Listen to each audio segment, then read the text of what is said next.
இப்போ மீண்டும் திரு அன்புமணி அவர்கள் திரு மருத்துவர் ஐயாவுக்கு எதிராக வேலை செய்தார் என்றால் சபரி சென்டர் 150 கோடி வாங்கினான்றதையும் போட்டு உடச்சிடுவார். யோசிக்க மாட்டார்.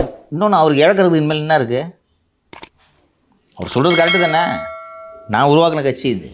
திருப்பி போய் 2 பேருக்கிட்டையும் நீ எனக்கு இப்போ ஒய்ஃபுக்கு ராஜ்யசபா கொடுங்கன்னு கேட்டேன்னா அவர் ஐயாவோட இது உன் மனைவியை எம்பி ஆக்கிறதுக்காக நான் இவ்வளோ பெரிய கட்சியை உருவாக்கினேன்றது தான் ஒரு கிரீவன்ஸ்.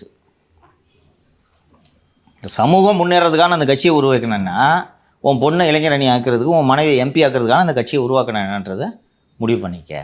ஒரு தந்தை மகன் மோதல் தான். எதுக்கு சார் போலீஸ் ப்ரொடெக்ஷன்லாம் கொடுத்துருக்காங்க திரு ராமதாஸ் அவர்களுக்கு? என்ன வேண்டுமானாலும் நடக்கும். இன்னொன்று போலீஸ் இது செஞ்சது உள்ளபடியே நல்ல விஷயம். எது வேண்டுமானாலும் நடக்கும். நான் என்ன நடக்கும்லாம் சொல்ல விரும்பல. It's a good thing. எனக்கு நடக்காமல் தடுக்கிறது தானே கடந்த கால நிகழ்வுகள் இருக்குது பாமகல. போதுமா? அண்ணன் சி.வி. சண்முகத்தை கேட்டால் சொல்லுவார். நான் வேல்முருகனை கேட்டால் சொல்லுவார். நான் வேல்முருகனை கேட்டால் சொல்லுவார். அதனால் காரணமாகத்தான் அவர்கள் இந்த பாதுகாப்பை கொடுத்திருக்கிறார்.